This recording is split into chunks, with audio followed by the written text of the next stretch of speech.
There are many and very different tabletop RPG combat systems, and we just started unarmed combat in our last video. And yeah, once those punches, kicks, knees, and elbows, and bodies start flying all over the place, then we have to ask the question of what actually happens when you hit. That is what we're going to talk about today. We're going to be talking about things like diving blows and damage severity and armor and all the rest of this stuff. You guys know what time it is. It is Classic Tabletop RPG Friday, and the classic tabletop RPG that is being highlighted is Dark Conspiracy. So we're in combat. That means we're at the tail end of this series.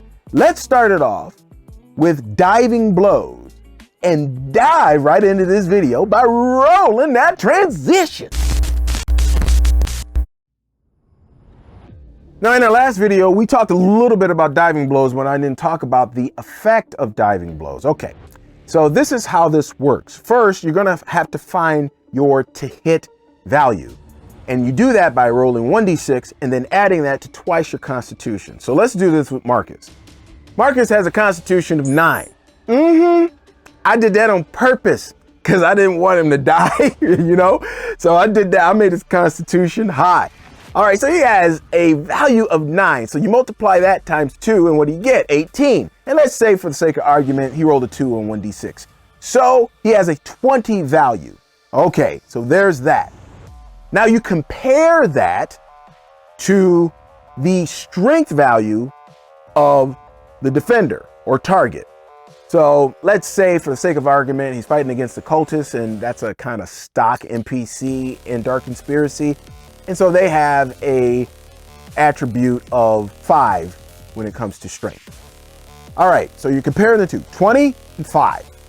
All right, so now if the attacker has a higher value than the defender, then they hit the defender and they go flying in the air and do some damage. However, if it's vice versa and the strength is higher than the value of the attacker, it is the attacker who goes flying through the air, or really bouncing backwards, hitting the ground, and they're the one who takes the damage. Kind of like that mechanic right there. Now, how do you calculate damage in a situation like that when you're kind of using your body as a weapon? You take the difference of the values, and that is your damage. So, if Marcus is charging at this cultist, he's doing 15 points of damage. Oh boy. You're doing 15 points of damage, which is a lot of damage to do in one fell swoop. Oh man, well, that's not good for the cultists. I'll tell you that right now. So let's continue our example from the diving blow. So we know that Marcus has done 15 points of damage to this cultist. Now we have to know where this damage is applied. So in order to figure that out, we go to the human and animal hit location table, which is at the back of the book, but let me pull it up on the screen here and let's take a look at it here real quick. So as you can see on the left-hand side, it has your die roll. You're gonna roll 1d10. And then the next column is if it's a biped or a biped that's lying prone, you're gonna use that left-hand column. And then on the right-hand column is for when it's a quadruped of some sort, or let's just say more than 2 legs. Let's do that. Now at the bottom, it talks about being hit from the side because it's assumed that you're hitting from the front or from the back. But at the bottom, it talks about the situations whether you're being hit from the side. For the sake of argument, let's say that I rolled a 8. All right, so let's take a look at the table and see what an 8 is. All right, so that's the right leg. So the right leg takes 15 points of damage, which probably means that they are critically wounded in that leg. If something happened, doesn't mean that the actual tackle would do that.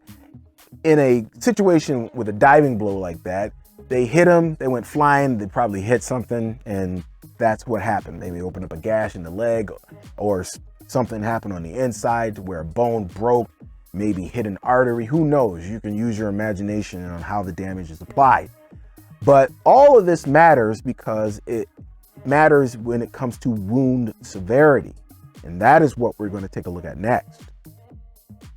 Now, when it comes to damage in unarmed combat, you got the diving blow. That's a special situation with special damage. But normally, all you have to do is look at your unarmed combat damage, and that is what you would do. So if we look at Marcus here, he does 3 points of unarmed combat damage. We looked at that in the last video. However, that's not the only thing that you need to consider when it comes to damage in Dark Conspiracy. You also have to consider the severity of the damage. And there's 4 levels of severity. You have the scratch, the slight, the serious, and the critical. So let's take a look and see how we get to all 4 of these different levels of severity. So if one of a character's body parts takes damage less than or equal to half his hit capacity, we're gonna round down. Anytime in this game, it's always rounding down. It is considered scratched. If a body part takes damage equal to more than half of its hit capacity, up to equal to its hit capacity, it's slightly wounded. And if it takes more damage than its hit capacity, but less than or equal to twice its capacity, it's seriously wounded. And once you exceed twice a body part's hit capacity, it is considered critical. Now, when it comes to damage in Dark Conspiracy, you don't only have to be concerned with the wound severity and where it's at, you have to be concerned with the effects of these wound severities. So let's take a look at each of them from the least to the greatest. Let's say you get a scratch. Then what happens is that you are going to lose an action during that turn. And that is only going to happen once during the entire combat. And that's only the first time that you get a scratch. So anytime like you get hit, it's going to be like you're going to lose an action because it's kind of like a shock from the hit. That's how they present it. So that's what happens if you get a scratch.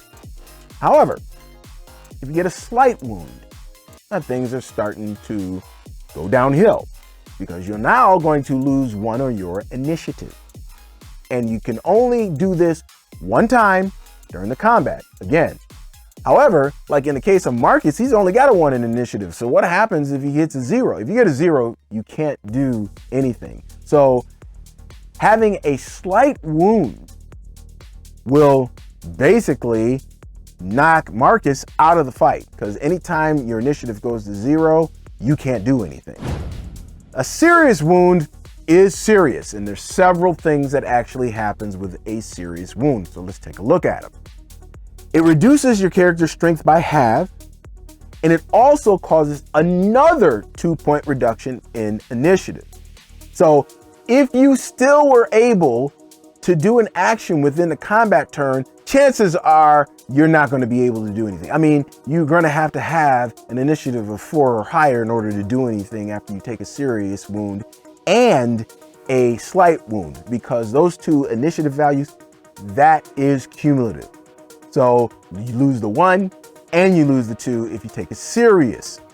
Next is they have to make a constitution check in order to prevent from falling unconscious if they want to perform an action. And this is at the beginning of every round, they want to take an action. Now, if they want to just lie there and be like, oh bro, I'm tapped out. Okay, you don't have to make that roll. It's only when they want to do an action that they are going to have to make a constitution check in order to stay conscious. If you take a serious head wound, then you're going to go unconscious. That's automatic. But you can regain consciousness by making a constitution check.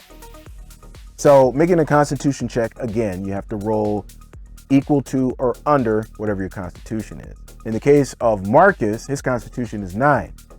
Yeah, it's hard to keep a good man down.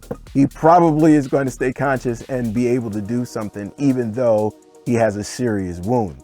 So the guy is tough in that regard. And the last is if you have a serious wound on your arm or your leg, either one, then you have just lost the use of that arm or leg. It's over until it gets healed. Now it's time for the worst of the worst, the critical wound. All right, strap in. So if you take a critical wound to the head, you're dead. See how simple that was? It's over for you. Make a new character. If, however, you take a critical wound to any other body part, then you just lose consciousness immediately. However, you will die if you don't get medical attention within 10 minutes from a loss of blood. So you got to keep it 100 and get yourself somebody in the group that has medic, especially if you're going to be going in a dangerous situation. I'm just saying. Unless, of course, the medic is the one that takes the headshot, then y'all are in a whole lot of trouble. All right, now, a couple other little caveats. You can try to regain consciousness if you have a critical wound, just like if you have a serious wound. Okay, so you just make the constitution check. If you regain consciousness, you have a strength at half, and also your initiative is at that -2. So it's dangerous, it's real dangerous, but you can still survive. So it's probably becoming quickly apparent that you probably want to try to get some armor and cover up yourself and protect yourself in some way. You're going to go out there into the dark future. And it does have armor. It's limited, but it does have armor you can go out and you can get. So let's go ahead and look at the body armor protection table and see what we got here. So as you can see, you got 5 different types of armor here. You got a flak jacket, Kevlar vest, a steel or a Kevlar helmet, and some close assault armor. There's a couple different caveats when it comes to armor. Now, yeah, they're going to take down damage by its armor rating. So every time that you get hit, it'll take it down by that armor rating. However, let's say you have a flak jacket on and you get hit in the mouth. Okay, well, when you're looking at the body armor protection table, you can see it only covers the chest and the abdomen. So you're going to take full damage there. So it's not like in other games where it just automatically takes it off from, no. It only will protect the areas that it covers. Makes sense, right? All right. But there's another caveat too. This is a special kind of situation. So let's say that you have on some close combat armor, right? Somebody hits you. It'll absorb the first 2 points of damage. So let's say they hit you for 4 points of damage. So you get 2 points of damage that gets done to you. But that attacker gets 1 point of damage done to it. Why? Because here's the special rule. For every 2 points of damage that an armor absorbs, the attacker will take 1 point of damage to whatever body part that they were using, whether it be left, right hand, or arm, or left or right leg. If it's a kick, they are going to take damage. That's the way it's laid out in the rules. Like I say, I go pure on this.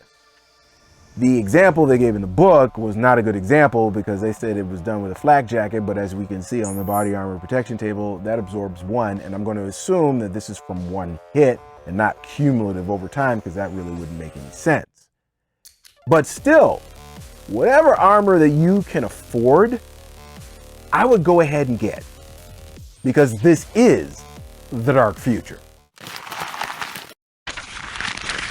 Combat effects in Dark Conspiracy. Might as well get it on out of the way because it covers not only unarmed combat, but it also covers all the rest of combat.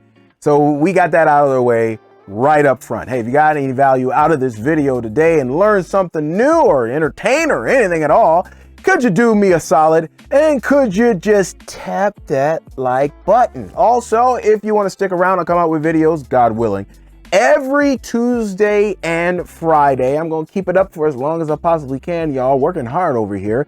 So if you want to stick around, hit the subscribe button and that notification bell. All right, question of the vid. So I just covered a couple different things. I covered wound severity, I covered damage itself, I've covered the diving blow, all this stuff. Little different mechanics in there. So, what appealed to you? And what didn't appeal to you? If you only have something that appealed to you, put it in the comments below. If you had something that you didn't really like, Put that in the comments below. And if you had both, put them both in the comments below. Let's get some engagement going. And that will be it for me. That means I got to get out of here, man, and keep at it. Keep making content. Keep building the business. Know what I mean? So I got to slide on out of here and do my Snagglepuss. So exit, stage left. Hey, if you got a game this weekend, y'all, happy gaming! I hope you have an RPG Elite Sessions that's more immersive, enjoyable, and meaningful. So until next time, God willing, it's me. Oh yeah, it's your boy, Servant, saying peace, 5,000 leaps.